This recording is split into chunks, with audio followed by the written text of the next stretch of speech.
While on his state visit to China, Kenyan President William Ruto sat down for an exclusive interview with Leaders Talk. Since becoming president, he has visited China 3 years in a row. He said, it is a relationship of mutual benefit with a win-win outcome between China and Kenya. As the Forum on China-Africa Cooperation marks its 25th anniversary with a series of major achievements, he noted, it has provided the best possible opportunity for engagement between Africa and China. In response to the tariff wars sparked by the United States, he pointed out, unilateralism cannot survive the current global situation. It is only multilateralism that will guarantee global trade. Exclusive interview with Kenyan President William Ruto. Stay tuned.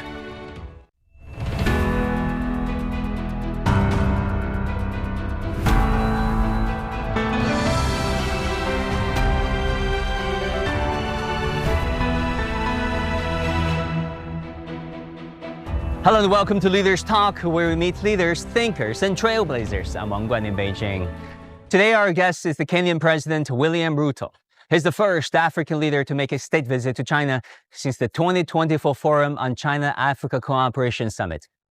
How does President Ruto's visit enhance China-Africa and China-Kenya ties? And what new opportunities might open up in China-Kenya collaboration? What insights does President Ruto bring to the current tensions and turmoil in international politics? Join us as we explore all these questions and more.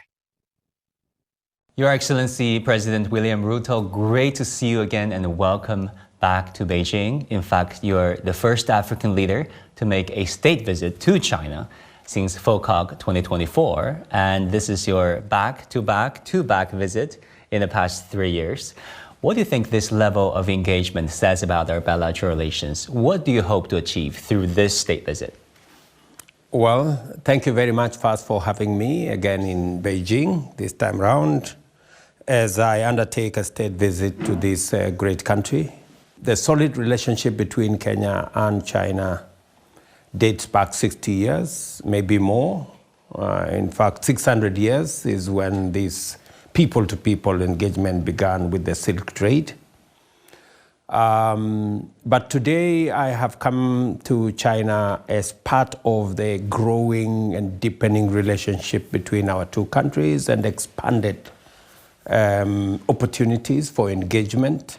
Today we have 400 companies, Chinese companies operating in Kenya, in different fields, in construction, investment, tourism, and many other fields. And therefore, I have come here to explore additional possibilities of engagement, especially on matters to do with trade and investment, on matters to do with a people-to-people relationship. Your Excellency, we took note of a major international survey that says over 70% of Kenyans have favorable views of China and of Chinese, and over 80% of Kenyans think positively about the impact of Chinese business and investment in Kenya and to Kenya. What do you think is behind such overwhelmingly positive views and perceptions? I think three things largely.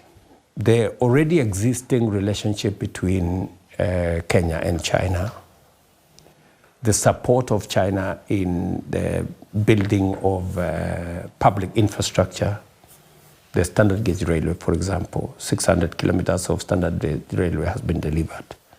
Thousands of kilometers of roads have been delivered.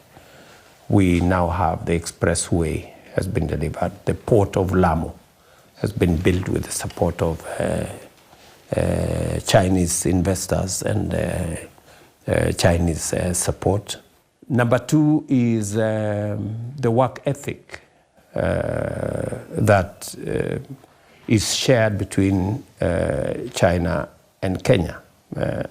And importantly and instructively is the people-to-people relationship. The warm relationship between our two nations is what is inspiring the positive relationship between China and Kenya.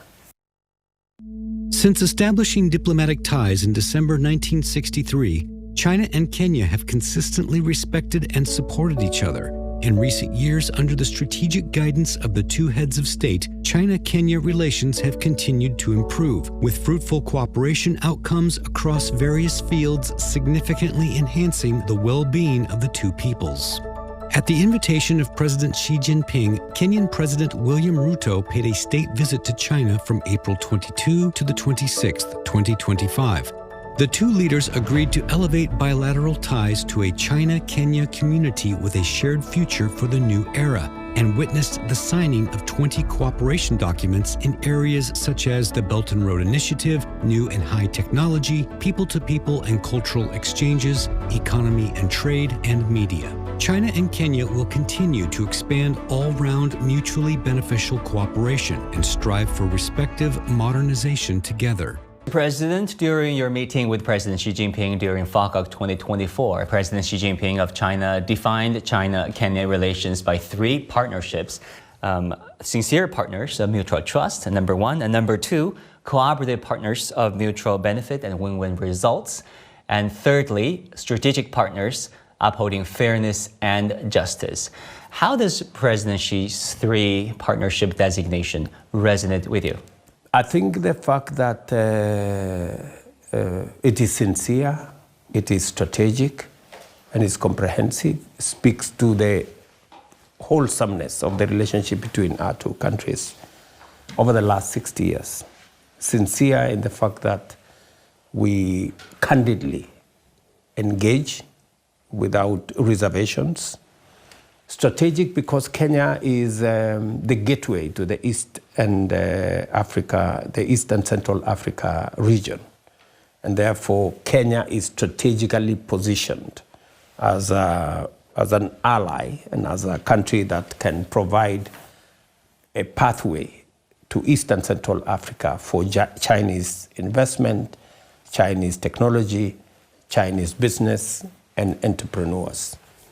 And comprehensive because it covers the entire spectrum of what we do, from construction to hospitality, to investments in real estate, in ports and other pieces of infrastructure.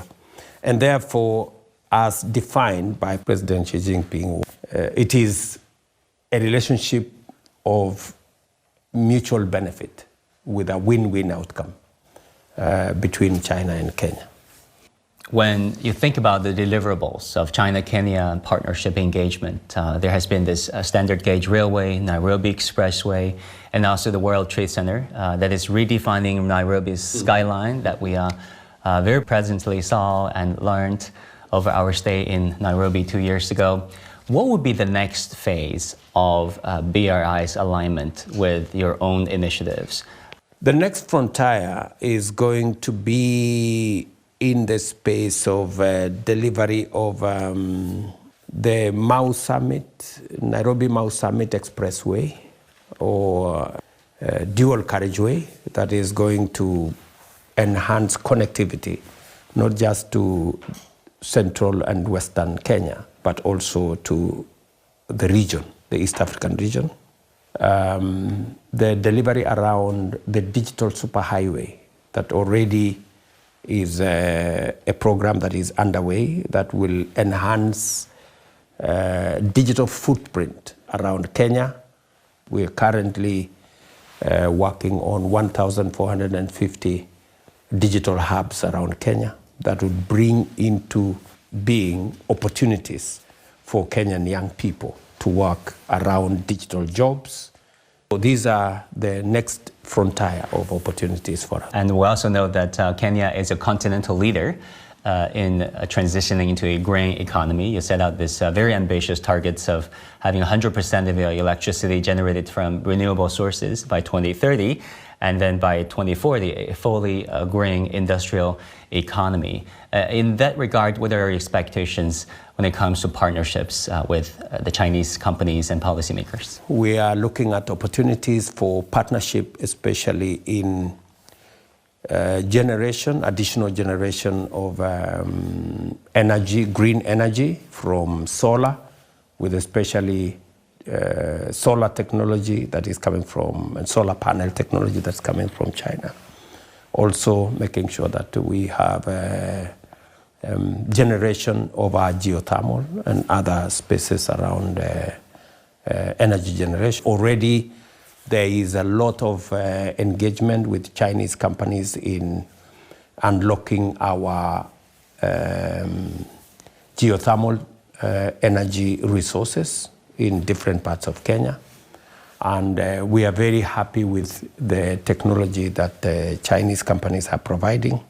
So that is the future, as I see it, exploring opportunities for leveraging on green technology and green resources and green energy to take the country into the future.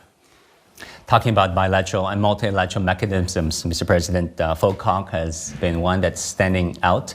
FOCAC has been around for 25 years, an anniversary we're marking this year. Your thoughts on the merit and relevance of this very mechanism, Mr. President? I think it has provided the best possible opportunity for engagement between Africa and China, and has underwritten a lot of investment opportunities, development of infrastructure, the BRI initiatives around ports and railways and roads and infrastructure has been phenomenal in achievement. And FOCAC has provided an opportunity for us to exchange views, to provide feedback, and to explore new opportunities that are mutually beneficial between Africa and China. The Forum on China-Africa Cooperation has played an important role in promoting Africa's development and improving the well-being of African people. It has become a symbol of China-Africa solidarity and cooperation, a banner of South-South cooperation, and a model for guiding international cooperation with Africa. In his meeting with Kenyan President William Ruto, President Xi Jinping noted that no matter how the international landscape may evolve, China's principle of sincerity, real results, amity, and good faith toward Africa will not change. The original aspiration of China and Africa supporting each other in trying times will not change. The fundamental purpose of China-Africa win-win cooperation and common development will not change. At FOCAC 2024, President Xi Jinping of China said this when you were also in the audience. He said, "A friend is someone that you walk alongside with. No one, no country should be left behind on the path to modernization." And upon saying this, there has been this major round of applause, including yourself. Why do you think leaders from Africa, including yourself, resonated so much when President Xi said that? I think it's the most natural thing friends are there for. We believe in our continent that there is a saying that if you want to walk fast, you walk alone. If you want to walk far, you walk with others. I think that is what President Xi Jinping was paraphrasing, that walking fast, you leave others behind. Walking together, you go far and you leave no one behind. And I think that is the spirit of the relationship between Africa and China, that as we progress, as we develop, as we trade, we must have a win-win formula that carries everybody along and leaves nobody behind. President Ruto, what do you think of President Xi, his vision and leadership, now that you've met with him on several occasions? I think he's a great leader, and he has tremendous leadership skills, and has worked hard to get China to where it is. We're very proud of the achievements of President Xi in the development of this country. The progress that have been made in this country over the last 20, 30 years is immense, and an encouragement to those of us who are in different phases of development, that with consistency and hard work, it's possible to move people out of poverty, it's possible to create a bigger middle class, and it is possible to move the country into the future. On many occasions, you talk about the intricate balance and interrelatedness of peace and development. President Xi Jinping also proposed the Global Development Initiative and Global Security Initiative and Global Civilizations Initiative, which are gaining traction around the world, especially in the Global South. What do you think are the practical relevance of President Xi's three global initiatives? And why do you think it's offering a potential viable and optimal way forward in today's world that is marked by increasing conflicts and tensions? It builds collaboration between different actors in different countries dealing with an array of different situations, whether it is to do with peace and security in the Horn of Africa, in the Sahel region, in the whole of the Central Africa, in DRC. That collaboration that comes with the proposals that have been given by President Xi Jinping is an important aspect of managing the situation around our region. President Donald Trump announced tariffs, sweeping tariffs against all nations, including Kenya and African nations. Of course, economists would point out this policy of tariff runs conflict with AGOA, which was a federal U.S. law signed in the late 1990s, early 2000s, recognizing Africa as a tariff-free area. So that makes people naturally wonder, I mean, which law rules over which? Is there confusion of any? The whole tariff regime has taken all of us by surprise. We are currently engaging the U.S. government to find ways and means of mitigating the effects of tariffs that have been levied by the U.S. We should be working more with multilateralism than unilateralism. We believe that multilateralism has greater safeguards and provides an even environment for trade for nations across the world. Because as things stand today, globalization of trade is not an option. It is an existential imperative. I do not think any one company anywhere in the world can survive on its own. We need to look at it from that global sense. And that way, it is only multilateralism that will guarantee global trade. And global trade is the fuel for progress and development and commerce and growth. You're talking about multilateralism. You've said this, and I thought that was very thought-provoking. You said multilateralism is on trial. That was a few years ago, and some countries, some corners of the world are pursuing narrow insular interests, and that is cannibalizing humanity's collective journey. I thought it was brilliant, especially the word cannibalize. Why did you use that word? I think it is the reality that exists. That I have said that unilateralism cannot survive the current global situation. No one part of the world can act in isolation to the rest of the world. And whatever happens in one part of the world affects the rest of the world. It is therefore necessary that we act in concert and we act together.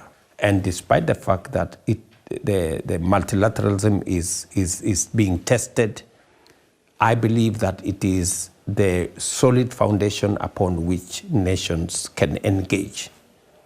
And I do not think any one country acting unilaterally on its own will present a situation that will be accepted globally, or that is good for everybody globally. What is good for the United States must be good for Kenya.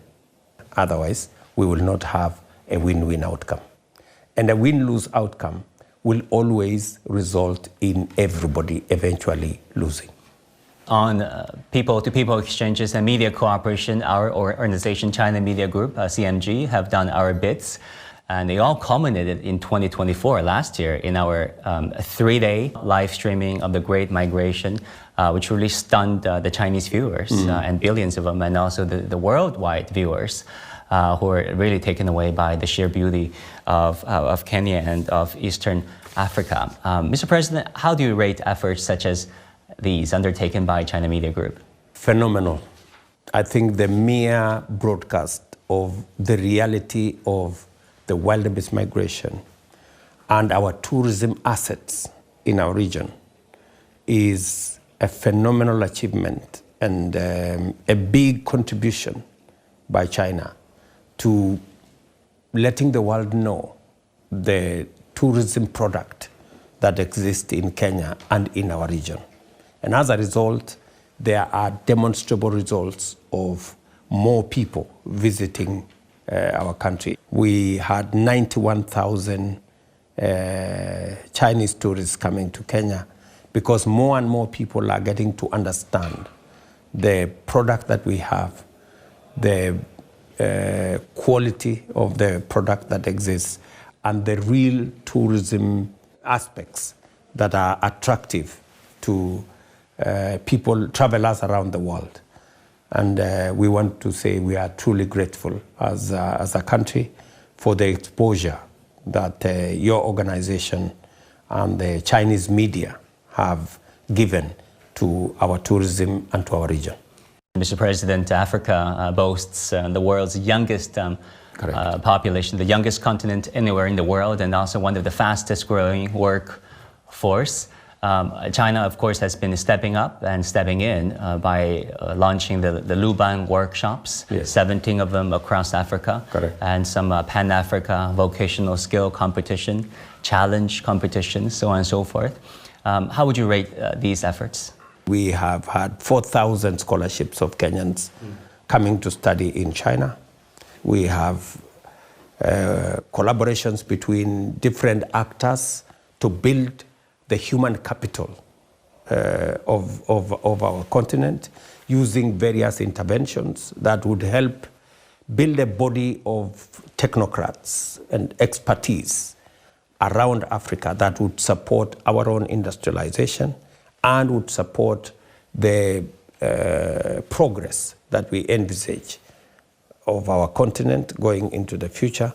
And therefore, the collaboration between China and Africa, especially on the people-to-people issues, including the talent development, is an excellent, in my very honest assessment, is an excellent intervention that will give us results not in the not so distant future. Talking about Luban shop, Mr. President, may I show you something?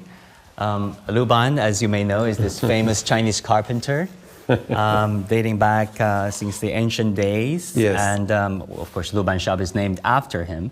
And you know, this is a Luban lock, also named after him. Yes. What's unique about this lock is it's only keeping up as an integral whole by having all the pieces together. Meaning, if you take out any single piece, the whole structure will fall apart. Yes. Of course, this is a metaphor talking about unity and interdependence of our world today. Each member is indispensable to forge a cohesive whole, and this will be our gift for you. Thank you, thank you, thank you. Okay, very good. Very good. Of course, how do you like this metaphor? Well, wonderful. I mean, it just speaks to the unity of purpose and the people working together for a win-win outcome. Very good. I hope you'll take it back to Kenya and I will, enjoy certainly, it. Certainly. And also, we have a video message for you from some Kenyan expat community studying in China. They've heard about their president visiting, and they can't wait to spare a few words. And here it goes. Karibu sana hapa China. Tumefurahia sana kupokea hapa China. Bwana Rais, karibu Beijing. Hapa kwa nyumbani pia sisi hapa. Jamlik Mwangi Kariuki. Currently, I'm a master's student at the Beijing Jiaotong University. I'm pursuing a master's in civil engineering with specialty in subgrade engineering. My name is Aburiri Washington. I am a Kenyan international student studying here in Beijing. Currently, I'm doing my master's in logistics engineering and management. We, as the young people who have the opportunity to study here in China, are doing our very best to gather as much knowledge, skills, and expertise that will be able to bring back to Kenya and help the country grow. My message will be to continue encouraging multinational partnerships between Kenya and China so that we get to benefit in terms of innovation, in terms of education, in terms of skill transfer, in terms of knowledge in general. Thank you. Thank you. Wonderful. Well, what do you think? Any response to? I think that is great. Our young people is the greatest asset that we have as a nation. And we will do everything to make sure that we sharpen it.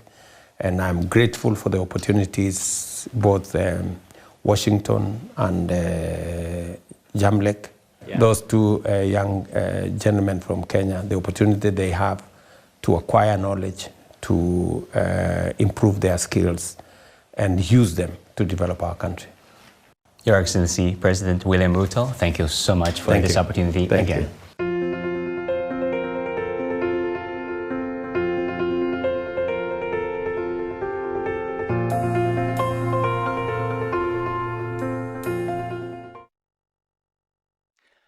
President William Ruto highlighted the remarkable achievements of China-Kenya relations over the past 60-plus years, exemplifying what genuine partnership and mutual respect can accomplish.